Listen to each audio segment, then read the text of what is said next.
Okay. So hello, everyone, and welcome to the April 10th Dream Seminar. Today, we have the honor of hearing from Professor Louis Sentis from UT Austin, more precisely from the Department of Aerospace Engineering and Engineering Mechanics. Professor Sentis is the head of the human-centered robotics lab there, and he's here to talk to us about embodiment and community and embodied robotics.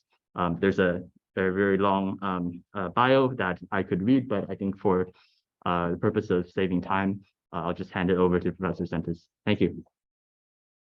Okay, great. Thank you. Thank you so much. And thank you, Shankar and everyone here at Berkeley for inviting me. You can summarize my bio that I build humanoids and I like them also. So it also is a little bit emotional for me because I came when I landed in the US in '96 from Spain. I flew directly to Berkeley, and then I stayed in the faculty club for like a week, and then in the I house for like 4 months. So I know every inch, especially all the party places in Berkeley. But it was 27 years ago. And it's a bit of my background. After that, I worked in Silicon Valley in clean room automation before the dot-com boom, where all clean room automation moved to Asia. And I did a PhD with Usama Khatib, and now I direct a laboratory called the Centered Robotics Laboratory. And I have a couple of companies, Aptronic, I'll talk quite a bit about it, and another company called Pivot. And I title the talk embodiment and community embedded robotics. I guess that my career has been on embodiment and real-time systems and controls. But lately,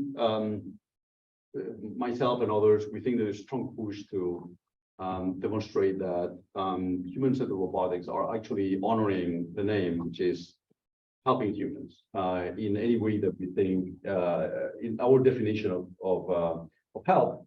That means personal and community well-being. It means overall quality of life for everyone, obviously, and not for only a few. And other key human industrial development factors that are important in today's times. That to me means human-centered robotics. And also there is another posit here that since I'm in the humanoid area, humanoids has been a little bit controversial over the years, and now is fashionable for one of the first years in history. Here, I guess that the posit is that the human form is extremely versatile. Looking at ourselves, the kind of things that we can do. I can do 5 coffees in one morning. Okay, tell me a robot that can do that fast and moving, cleaning, and everything. Just outside of jokes. We're extremely versatile machines, perhaps because we have multiple arms, a minimum of 2, perhaps more might be too much. We have these nimble legs, this small footprint that allows us to kind of fit in every corner. And then also we are omnidirectional, and that's also important for safety and moving into these public spaces. So it's a good reference to me in order to make what I call general purpose robots. And some of you might have different opinions. There might be other morphologies more interesting, but that's kind of morphology that I have been exploring throughout my career. And let me give you a quick look into my group. Maybe traditionally I've operated on the left side of things, augmentation exoskeletons. Juan actually participated in that project. She was a former master student in my lab. We build and control humanoid robots here on the bottom side. I'll show a few things. And then the third axis is dynamic locomotion on the upper right side. We're back in 2017, we're one of the first labs to achieve line fit dynamic locomotion. Some of the newer feats that we have embarked ourselves on are navigation in crowds with these very cute panda-looking like robots that we're building. And then community robotics, I'll spend almost half of the talk talking about what do we mean by community embedded robotics. And then for community embedded robotics to make a point, we need to take human factor data, how people feel. Like you can do it with surveys, but you also can do it with biomarkers, with physiological sensing, or sometimes with psychophysiological sensing. And I'll be talking about these issues as well. Some of you might know me from old times, might remember me as one of the co-inventors of whole body control and whole body behaviors in humanoid systems, and that was my PhD thesis in 2007, and that was sponsored by when the Japanese School of Humanoid Robots was more prominent. Nowadays, it seems that things have switched to the other side of the Pacific. And then I want to make the point that people looking at laboratories building humanoid robots, they think like, you start one day and you have a humanoid robot. Normally takes decades. You have to start really, really simple. So our origins in the laboratory comes from simple actuators. In this case, this is an evolution of something we call the UTC, a series elastic actuator. And we have interesting mechanical tricks. In particular, we drive, this is a kind of a common BLDC. And then driving a belt, which drives a ball nut. And then inside the ball nut, we have a piston-like drive with a ball screw.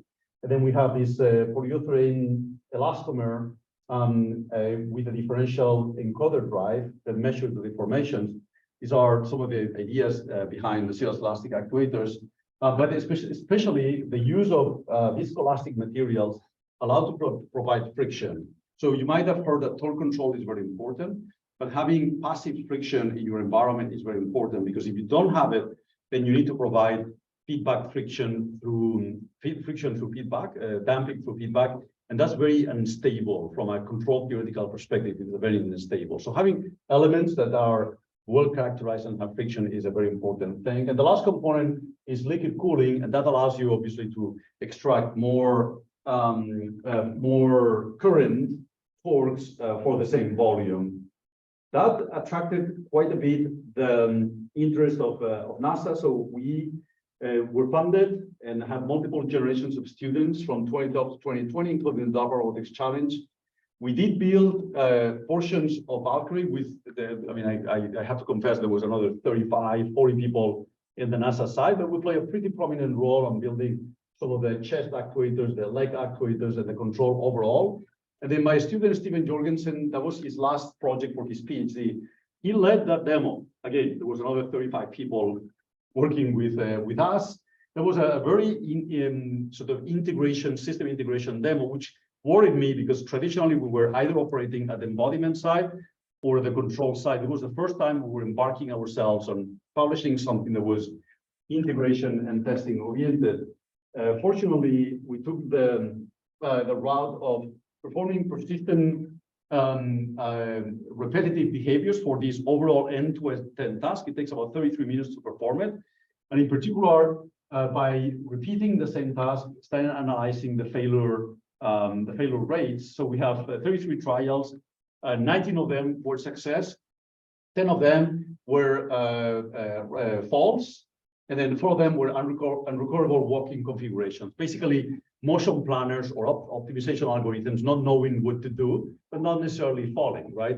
And the reasons why we fall 10 times were things like toe stops, estimation errors, balance control problems, or just general bugs of unstable code, given that this code is fairly sort of prototype-ish. But then I do encourage people to deploy robots and repeat over and over and over days, hours. A lot of our projects nowadays are exactly in that vein. I'm also co-founder of Aptronic, which specializes in building humanoid robots and human-centered robotic arms. This is the Astro or LSA. There's multiple names for this robot. It has the psionic hand. The hands are not ours. The rest is from our company, and this robot has sold quite a bit. I don't want to put numbers, but it has raised substantial amount of funding for the company. But here on the back, it's hard to see, and the company doesn't like to promote it, but you have very long arms.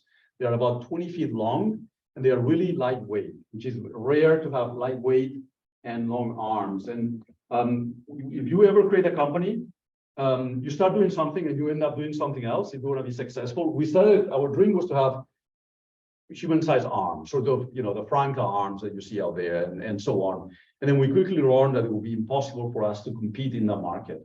But when we started kind of stretching some of these ideas of something called isoelastic actuation to very long sizes, we realized there was empty markets in those domains, and that's where we succeeded. And one of the rounds of funding that we raised, relatively big, is on construction companies wanting to use vision-based, human-friendly robot because they are compliant for building things, building stuff. Okay.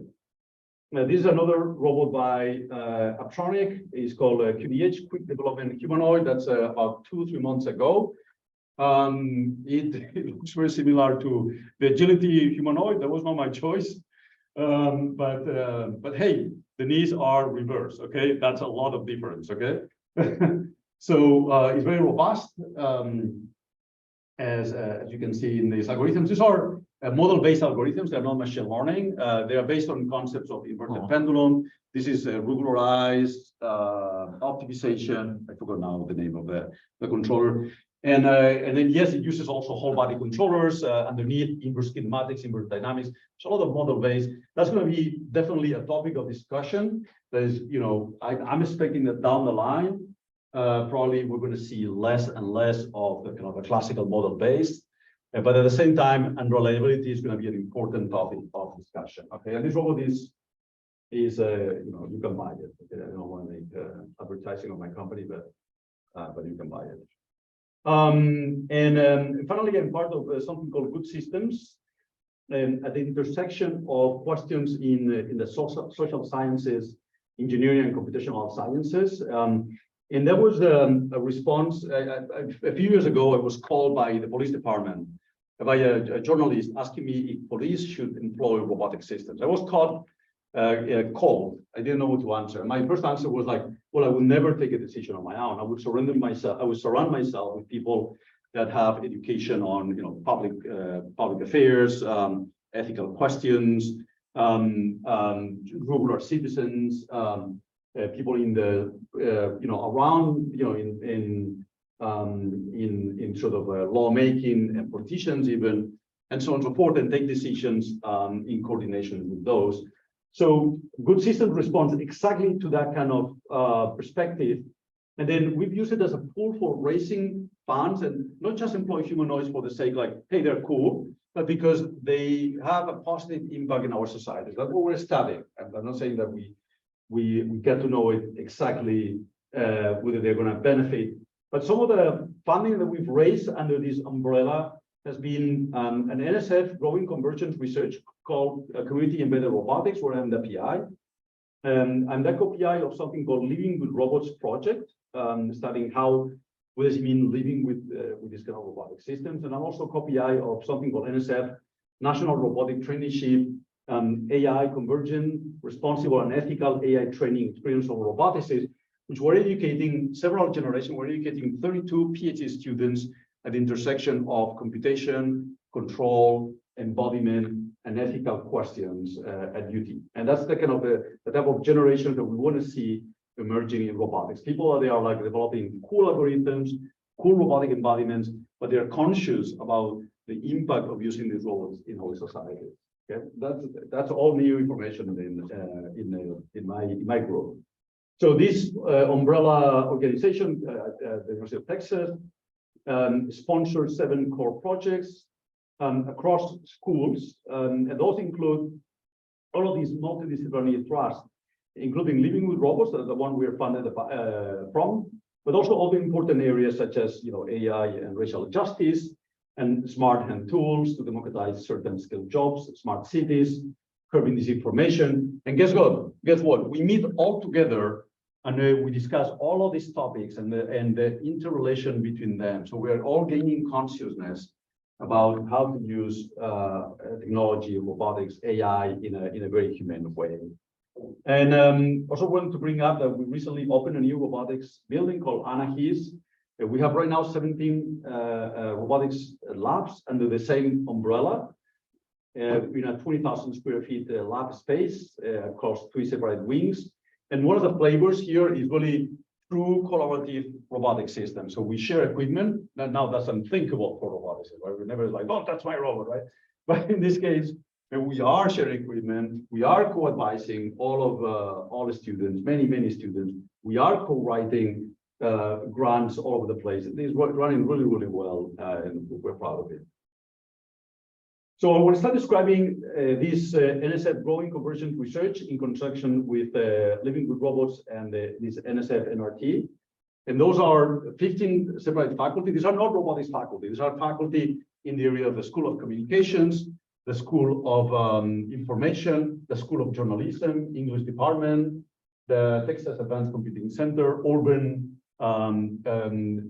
School of Architecture, Computer Science, aerospace, and so on and so forth. The library system. So it tells you a little bit of the nature of these approaches.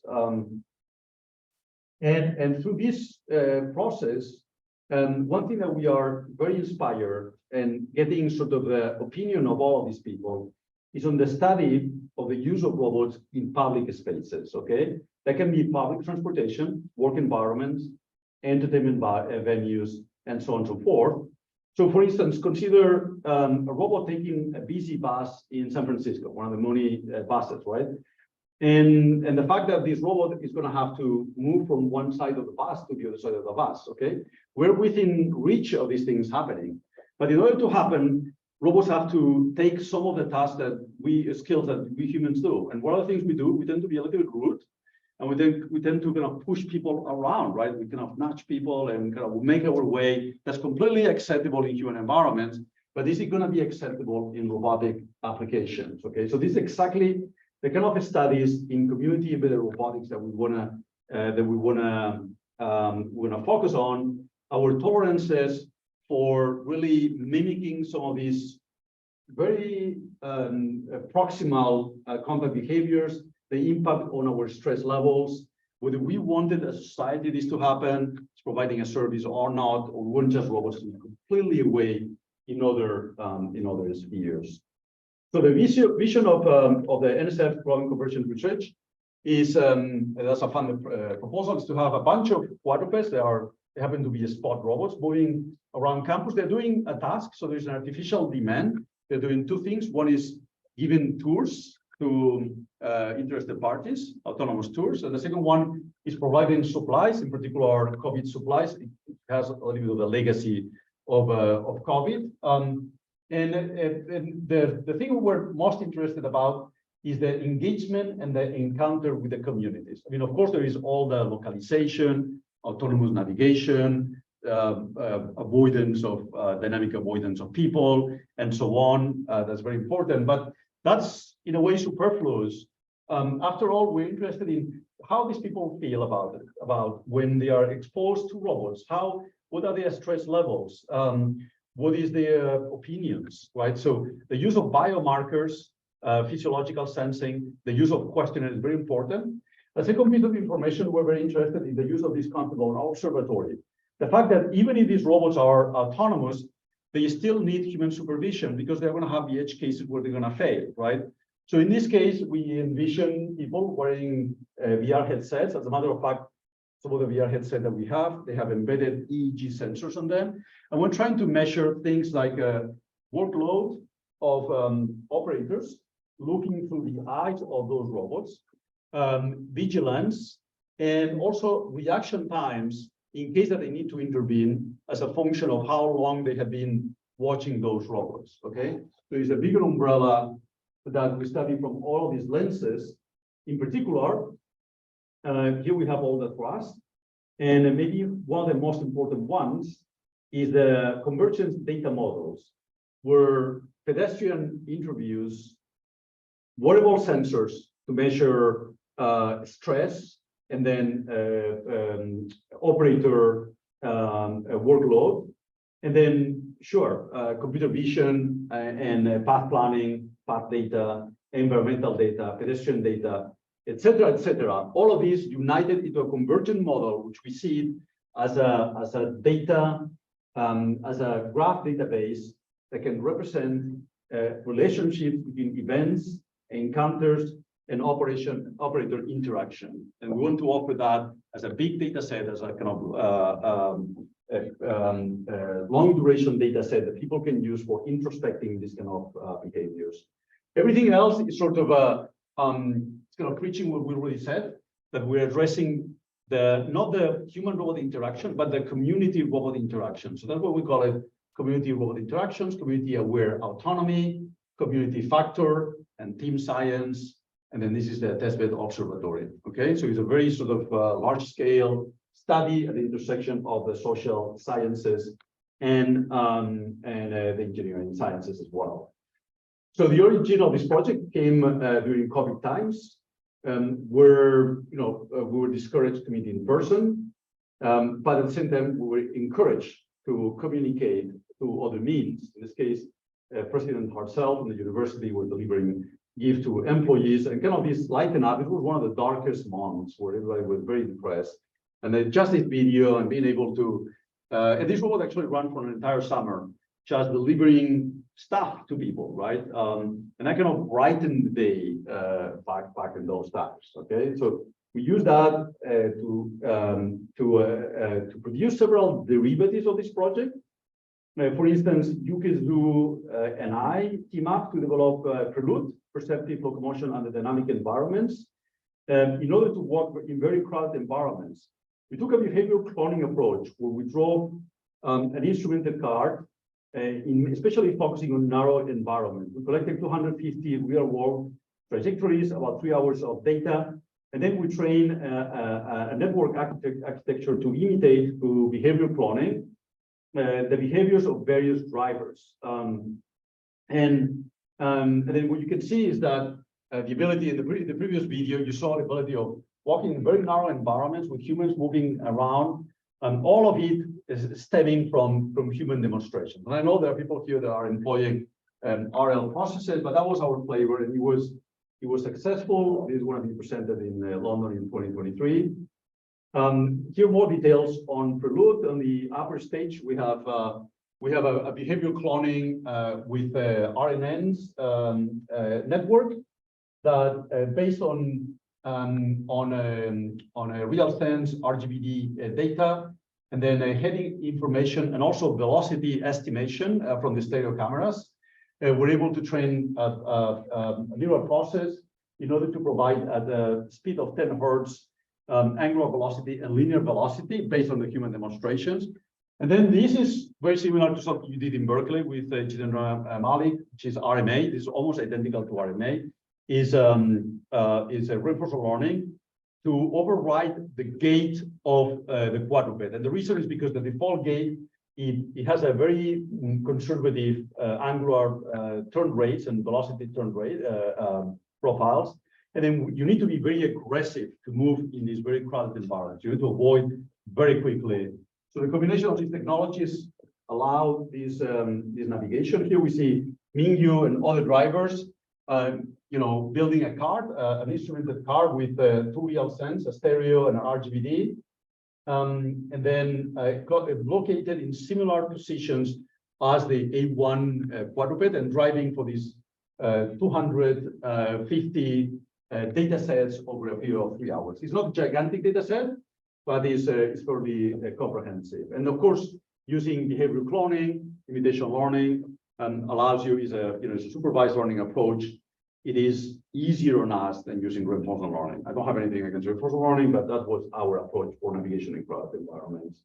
Simultaneously, the CS group involved in GCR, they went the outside domain with this data set called SCANT, Socially Compliant Navigation data set, where they collected 25 miles of robot data with 138 trajectories, 15 days of data collection, multiple robots, multiple drivers, with the mild and heavily populated environments. I think a couple of the data sets were on football days. It was pretty crowded.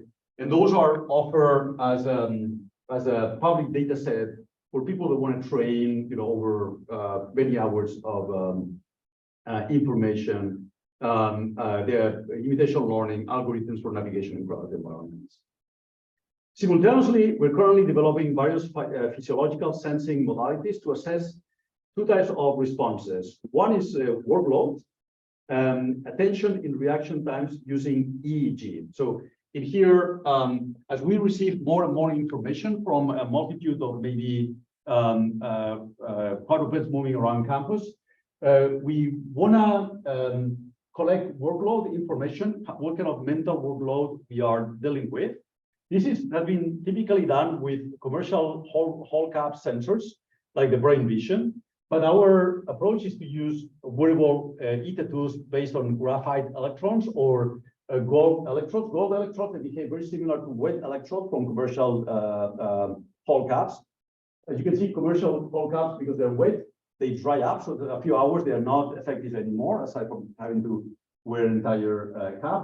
But then gold would be the standard, but it's expensive. But if you use graphite, you have pretty persistent, constant impedance. So this means that we can measure a workload fairly reasonable for a period of time. We train it in eye opening and closing tasks, both the commercial and our homebrew sensor. We train it with end-back testing, the memory testing that's pretty taxing on mental memory. And then we train it also by displaying a lot of information, visual information with captions to operators, and then using clever signal processing techniques and also different classifiers.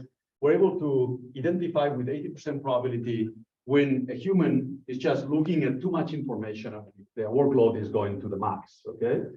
So that's important for operators supervising robots.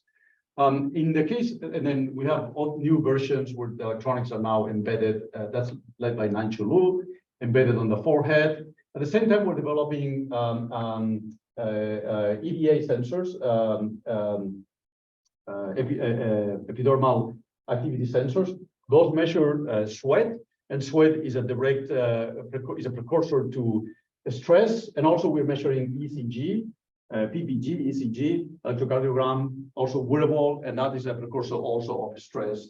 And then I cannot show it today, but we've been collecting data of people wearing these two sensors, sweat and ECG, and having robots kind of moving around them, performing everyday tasks, measuring their level of stress. And it's striking that people are getting stress when the robot gets close by, even if they are the students that deploy the application themselves. So they are highly familiar with the robots, right? That was actually, I would say, like, well, you take somebody from outside and have never seen a robot or that particular robot, you will be distressed. But the students themselves, in this small study that we have, their levels of sweat, their levels of ECG is increasing considerably when the robot gets close by.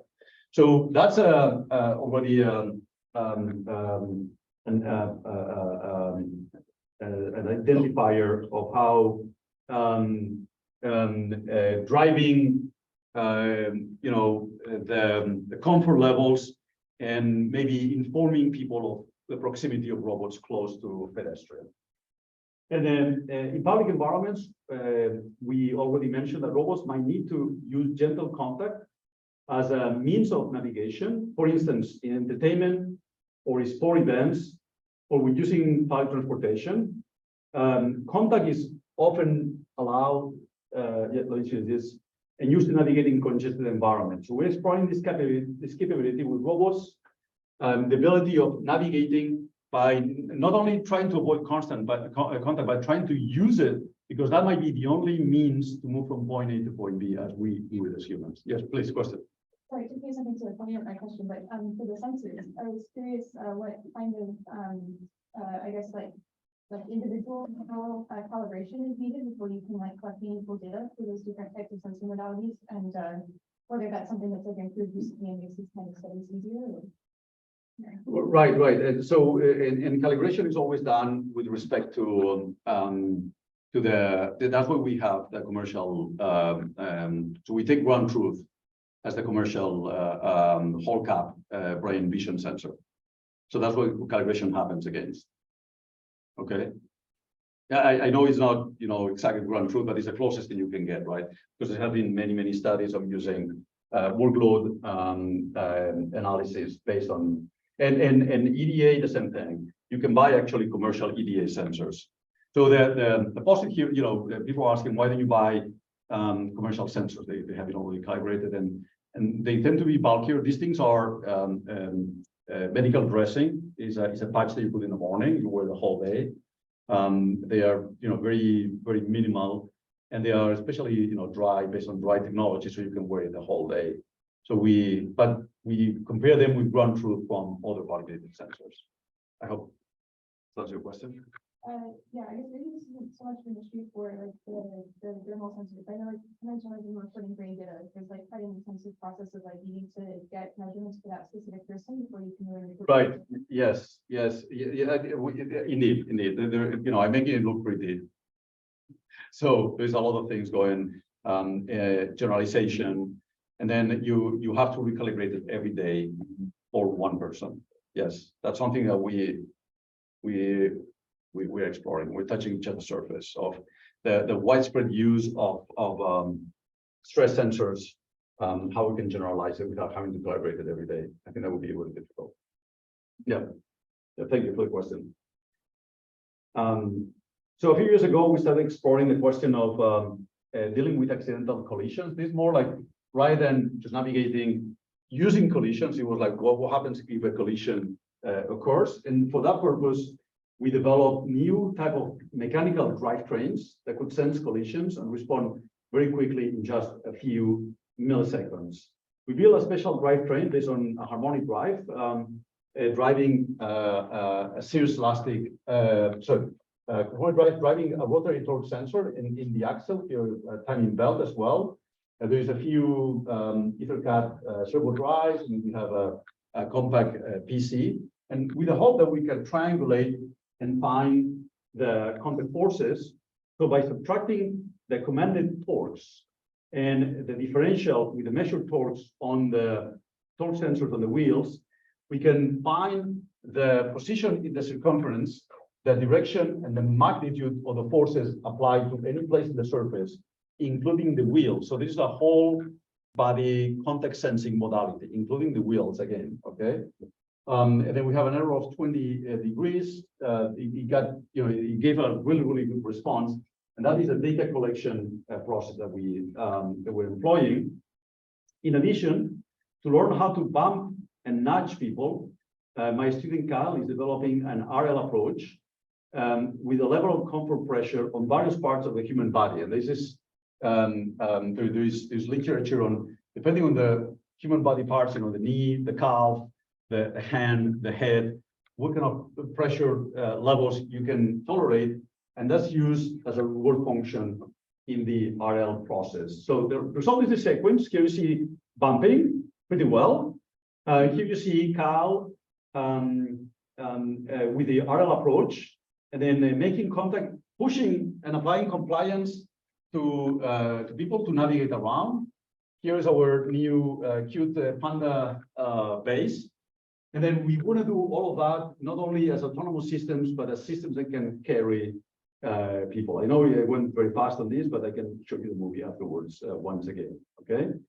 So BumpyBot, we call it BumpyBot, will have cute looks to be likable and more engaging as a social robot.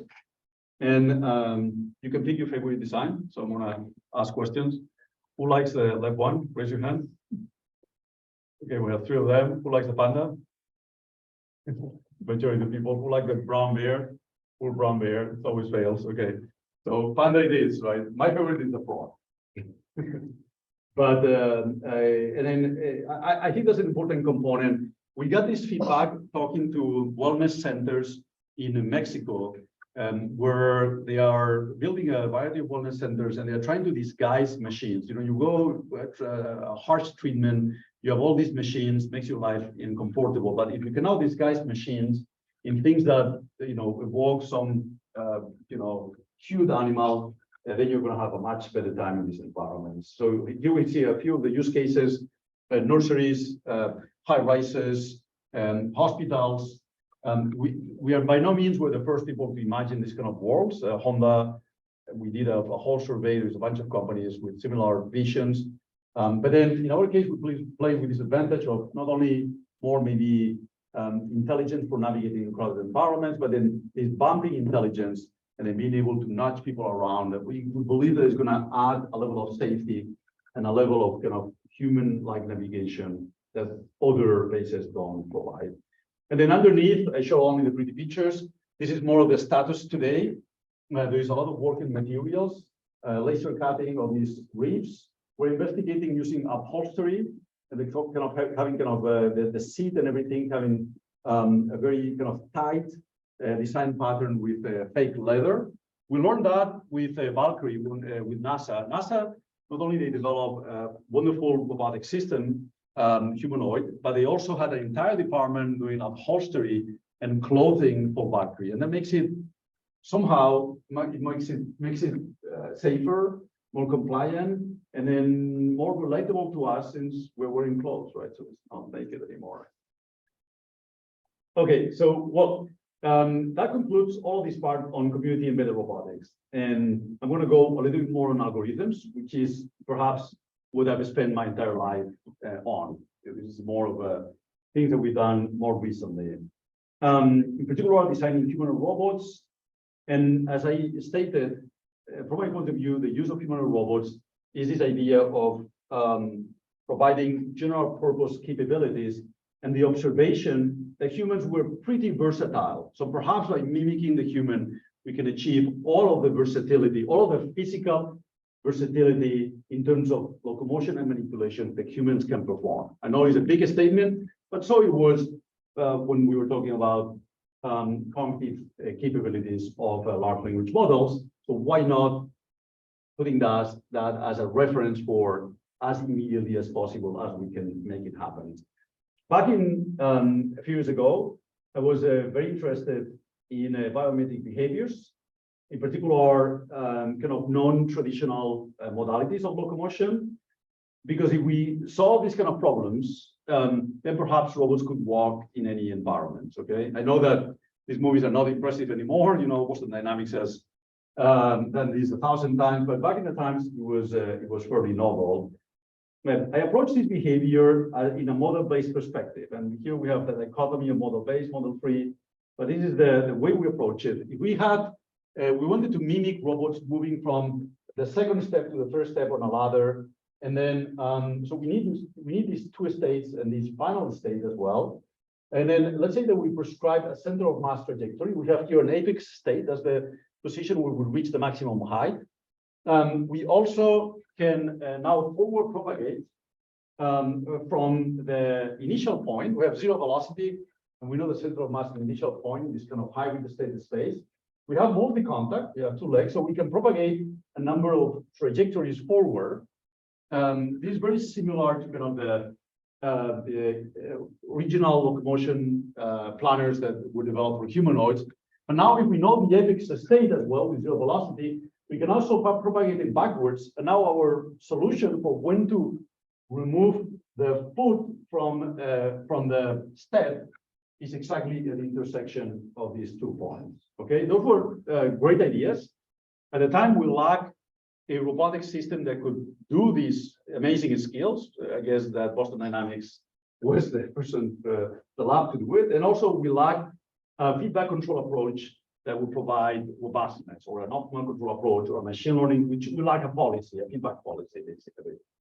So we settled down into working with simpler systems, and we built 2 generations of bipeds, both of them with line feet, Mercury and Draco 2 with liquid cooled cirrus-elastic actuators, and we saw them earlier.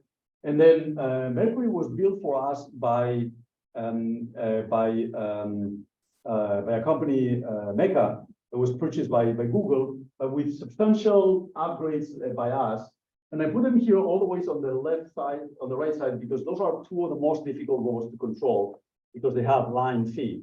And line feet makes locomotion very aggressive compared to flat foot of these robots, right? So they're on the upper spectrum. So we have to come up with ways to control these robots. Now, resort back to model-based approaches. If we use the independent dynamic center of mass, is x double dot equals omega squared x minus p. P is the position of the foot. Here we have a Simulink diagram, 2 integrators.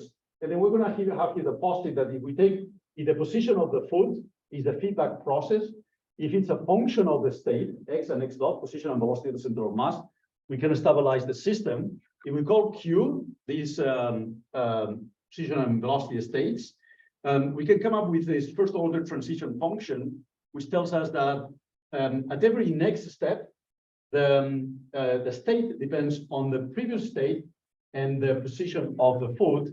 And it turns out that A and B are exponential functions, a function of time. So there are hyperbolic cosines, hyperbolic sines. This is why walking is very aggressive, and only through the use of P, the walking feedback, that we're going to stabilize it. Okay. So we had a paper, an IGR paper on using something called time to velocity reversal. In time to velocity reversal, we have a perturbation. We find a foot position such that we're going to reverse velocity at time t prime, right? So we're constantly reversing velocity, and then it can be proven that we converge to sort of a constantly walking, but we minimize the disturbance. Okay, and I'm not explaining how we do that, but the controller is basically the foot position is a function of the state. Okay, it's a very simple controller, very similar to Rayburn controller. On paper, works beautifully, but when you deploy it in a real humanoid biped robot, it's not going to work. And it's not going to work because we haven't done any analysis of uncertainty. So in here, we are adding estimation uncertainty, your state, but you don't know by delta how far you are from your real central mass state. And then you control accuracy. You want to land the foot at position PK, but actually you're landing it somewhere else, maybe 3 centimeters away, 5 centimeters away. Those penalties, how severe are your performance? So for that, we perform a two-step contraction. The reason is because we are constantly going back and forth. So the contraction is every 2 steps. We're contracting. Okay. This is the second order, the two-step transition dynamics. Before we had the one-step transition dynamics. And here we have the contraction. It can be proven that is bounded by this quadratic upper limit. Q being the state, and A, B, and C being functions of delta and eta. And then the ball of convergence, we don't converge to a point anymore because we have all this uncertainty. We converge to a ball determined by these terms, again, a function of the controller accuracy and the state estimation. And here's the result. If we see the state space, if our eta and delta errors are gigantic in red, we are converging somewhere in this red, in the phase space, in this big red sphere, okay?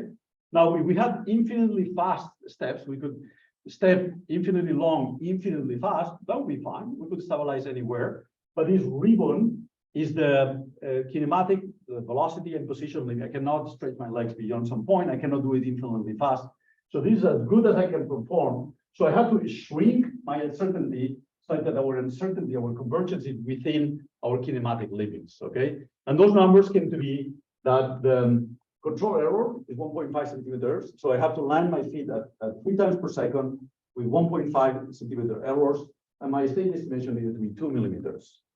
Okay, well, what do you do? Does your robot provide this capability or not? If it doesn't, what do we do? If your robot cannot deliver this control performance, and it cannot give this estimation performance, you know, the actuator, you improve the actuators, you said? Yeah, you improve the actuators, you improve the sensors, and you improve everything. You improve the estimation algorithm, you improve the control algorithm, you improve the structure, and so on. So that's exactly what process we did, right? We went from a very simple lightweight carbon fiber structure to reinforced carbon fiber to avoid buckling, because when you lift one foot, you cannot bow your feet, and that's sends errors for state estimation. We changed the IMU to a STEM 300, which is a tactical IMU, so we have much better odometry. We improved the electronics for faster servo rates. We added passive feed. It's not active, but this line feed prevents you to have undesired kind of yaw movements rather than having point feed.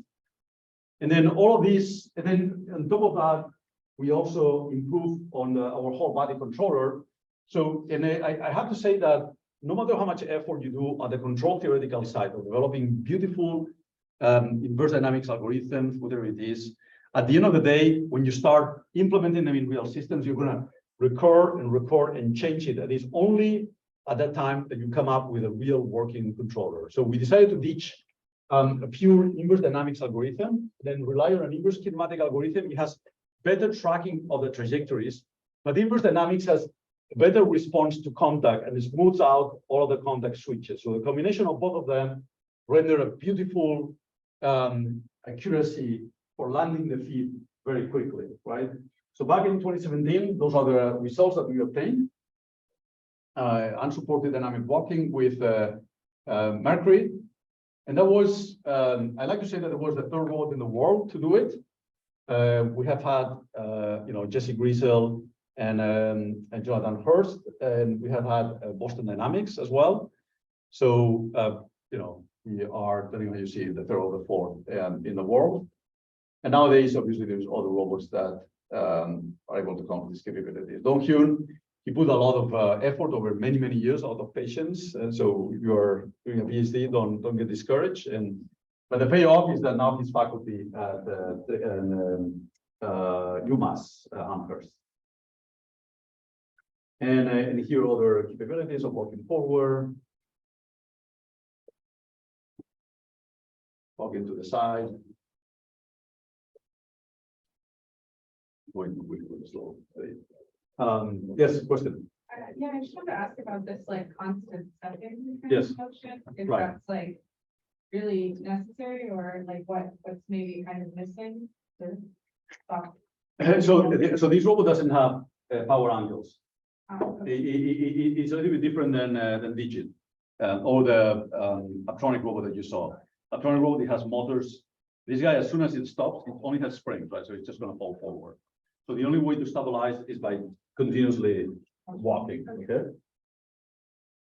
All right. So we have taken some of these ideas to the next level on particular employing hybrid control expressed as a collocation method, which allows us to apply gradient techniques to hybrid control problems.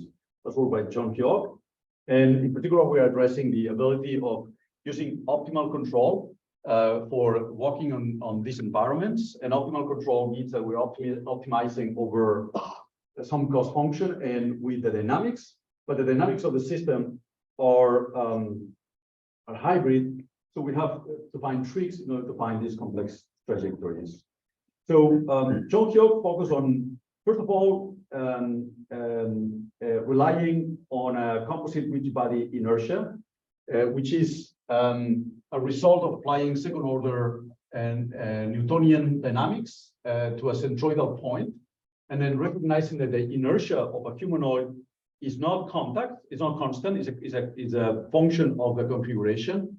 So for that, he trained a classifier and then trained a classifier over all possible configurations to find the inertia and all possible configurations of a humanoid. It's too much of a task. So he only performed plausible end effector trajectories. And he also trained an inverse kinematic algorithm in order to check feasibility with also a classifier. So this could be done very, very quickly. And finally, we have a neural network that now, based on configuration, it provides the centroidal inertia of the system, which now can be used in this it's a quasi-optimization algorithm. It's not optimizing, but it's finding the body positions and orientations over an entire long-term trajectory over a complex elevation map, provided that we treat every end effector as an individual agent, in the sense that we don't have a predefined sequence. Every foot and hand is thinking about themselves. So it's thinking about the time that they are in contact and not in contact is increment of t. And then we approximate the position and force trajectories as polynomials. This is what is called collocation methods. And this means that we are able to perform gradient descents on these trajectories. We have boundary conditions. We have the centroidal dynamics that we talk about. We have also boundary conditions for the end effectors. We have kinematic reachability. And then we have here terrain elevation. And with this is when we can have now humanoids manipulating and walking in any environment. Now this, we haven't proved it in a real system yet, but we're excited about this sort of optimal control approaches for humanoids. And finally, we put a lot of effort in developing open source whole body controllers. This is called PyPNC. for Python, PNC for planning and control. And we support a number of algorithms, not only the whole body control that we showed earlier, but also we support this implicit hierarchical whole body control, in which rather than having priorities expressed as a hard constraints, we have them expressed as a weighting functions. There's other neat things. We can track reaction forces. And then, at the end of the day, empirically, you have to try which one of the controls is going to work best for your humanoid. Okay, I'm almost done. More recently, we're exploring, deploying, and testing humanoid behaviors in Navy ships to maintain and repair them. And this is in collaboration with my colleague Yuke Zhu. We team up once again with Atronic to build Draco 3. Draco 3 has rolling contacts for both the hips and the knee, and that allows 180-degree bending of the hip and 180 bending of the knee. This means that we can fold completely the knee behind, as we were a yoga professional.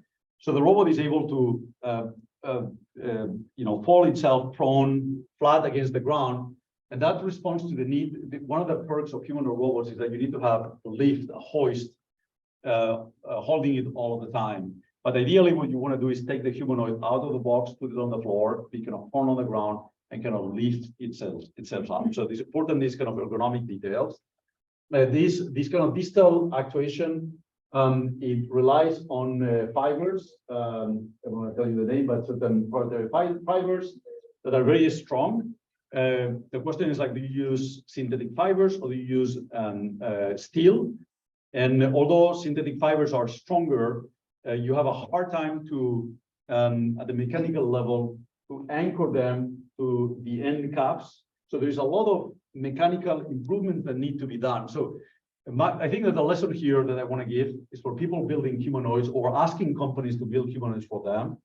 Humanoids are still prototypish. So when you ask a company to build, you might expect that you're going to have a bunch of students upgrading them, mechanically changing every single component, robustifying, redesigning major parts of the transmission systems, even the electronics. We are substituting multiple parts of the electronics, EINUs, and so on and so forth. And somebody was asking me today, what is your vision of building humanoids? And that's my vision, is ask a company to build it for you. Make sure that they give you all the blueprints of the mechanical design. Make sure they give you also the blueprints of the embedded systems, and be ready to train your students in order to make changes and maintain the system alive for multiple years. I think Kushil was telling me that 5 years is perhaps some of his systems, right? Maybe we train properly, these systems can survive by much longer, given the price that we're paying for these robotic systems, okay? Paid by the Navy. This summer, we're going to deploy it in Port Hueneme, in some of these test ships. These are actually features we took ourselves. We asked friends to take them for us. On merchant ships, these are super interesting environments. What do you guys see here, this environment? A lot of things, a lot of risks. Okay, out of risk. Yeah, I mean, this looks pretty scary, right? Very narrow spaces. Okay, people. These are the engine room. Operators repairing these things, right? The robot has to sort of move around here, step over obstacles, right? They are, it's very inspiring to see actual merchant ship environments that we think we're going to be operating in. And then maybe the other thing that we see is that this ship is underway, is not at port, right? Another way, you're going to see a little bit of what we see in airplanes. So you're moving and suddenly you have like this kind of shapes, right? And I think that this balance capability from a academic standpoint is a really, really interesting task, and it has to happen even over here. So interviewing merchant engineers, the feedback we were getting is that even themselves, they have a hard time balancing on this environment. I'm almost done. 4 minutes, okay? So we need to train leg manipulation tasks in this environment. This is new research, so Mingyu has asked me not to show a lot of details, but right now we are performing VR interactions for collecting data sets in complex local manipulation tasks. Here is an example of repeating over and over a task that we believe is meaningful of, in this case, an example task of removing a cap from a spray can. And that, over trials and different positions, different objects, different sizes, constitutes our data set. We plan to use a very simple approach, a very similar approach to behavioral cloning with RNNs, and in this case, visual Gaussian processes, because this is not a trajectory; it's a sequence of trajectories, right? So you might want to learn a collection of Gaussian distributions, and then the RNNs are the triggering functions. You have to run that end to end in order to trigger the whole sequence, right? We're already capable of doing that. We're just not, our success rates are not maybe good enough yet, but close by. And of course, you can train also in simulation. This is not the deployment of the behavioral cloning approach, but this is the teleoperation with the VR system. And then also complementing both the real world data collection with simulations is the two areas we're focusing right now. Okay. Again, those are not one trajectory. This is a collection of coordination of walking trajectories with manipulation trajectories. These are very non-trivial behavior that we're trying to learn through imitation learning. And the last thing I want to say is that we have an exciting conference in Austin, December 2024, IEEE Humanize 2023. We would love to see your papers. We'd love to see you in Austin. Thank you all.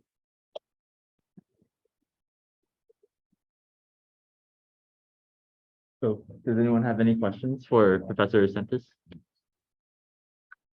I have a question to start off. Yeah, question.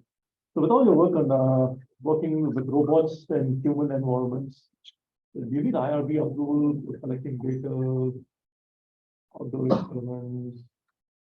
Do we need IRB approval for collecting data? You do. You do. Yeah. It is not difficult to obtain IRB approval. And I was just thinking because right now, we have all these projects with moving around humans, collecting data from humans on the physiological sensing, plus the collection of data from human demonstrations. We have a pipeline of IRBs, but yes, need IRB approval.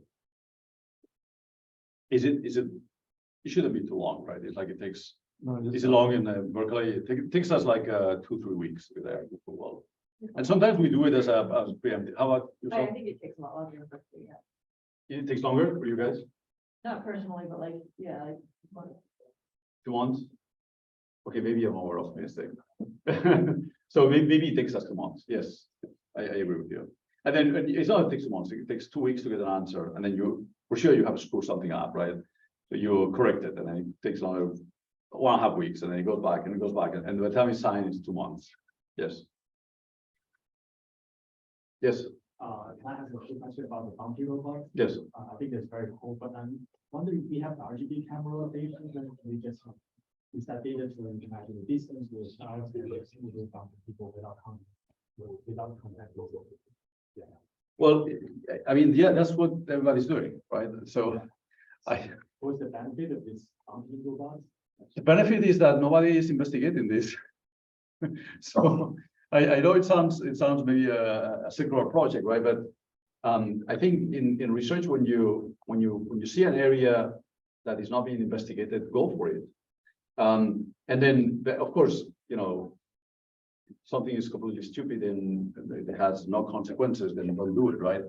But humans do it. We do it, right? It's like you are in public transportation in some of the densest cities, and then we use it as a means of maneuvering, of navigation. So as why do we investigate walking?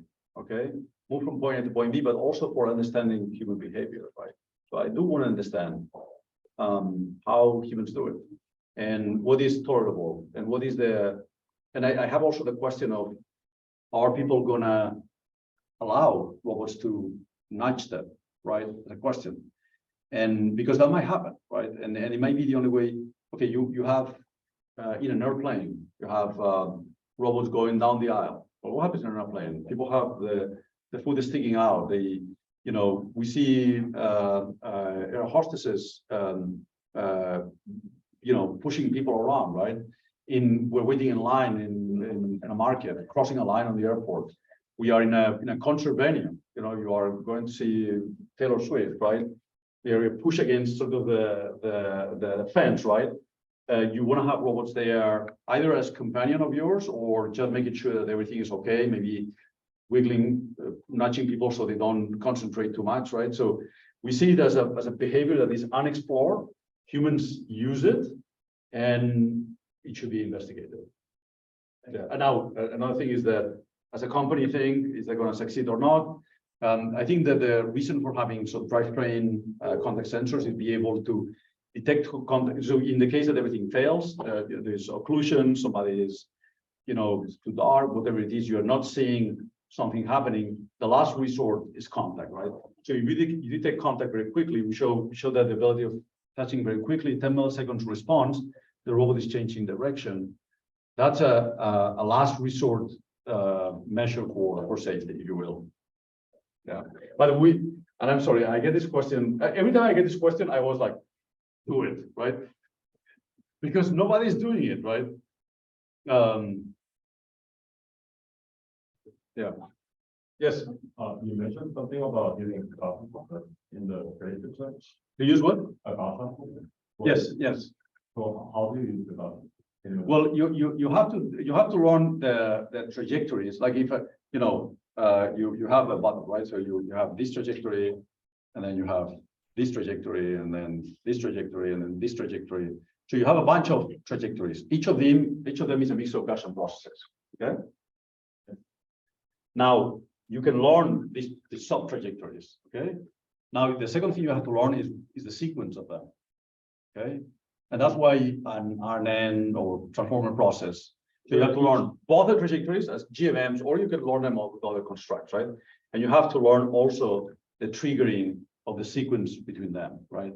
And that's when so it's different to kind of reach at something, and that's your task, than to produce a task that consists of various sort of triggers among trajectories. Yeah. Any other questions? That's a good question. Yes. I'm curious, like in the navigation task, do we have any module to predict human intention? Like, where is the next seconds or the few seconds where human they want to go? Because I think that will help for navigation in the house. Or do we just rely on content? Well, there is a. Let me think about it for a second. We are relying on the instantaneous RGB information and depth information and velocity information. So I think you're right. It is myopic. Now the RL process, we use RMA. Okay, RMA is dramatic, and I don't know how you play a role as well, right? So the other process, there's not a lot of innovation, and then that is where you have a history buffer of actions and states, right? The use of an RNN process is to capture. So you are learning the human preferences, and human preferences. So if you use an MLP, you're going to get much. You're going to have much poorer performance, and the reason is because RNN is going to capture the kind of the normal Copian aspect of humans, right? The reason why we do things, when we see something instantaneously, we do something else, right? Because we've learned, we have a lot of prior information. So the RNN is intended to pick up sort of these priors of a human. Okay. Yeah. Now you have a good point there. Why we don't play a history, a buffer of states of the whole video sequence, right? Yeah, I agree. You have much better improvement. Thank you. So either you polish it first or you polish it for you. No, just kidding. Other questions? The audience? Or from Zoom? All right, then let us thank Professor Sentis again, and thank you for joining.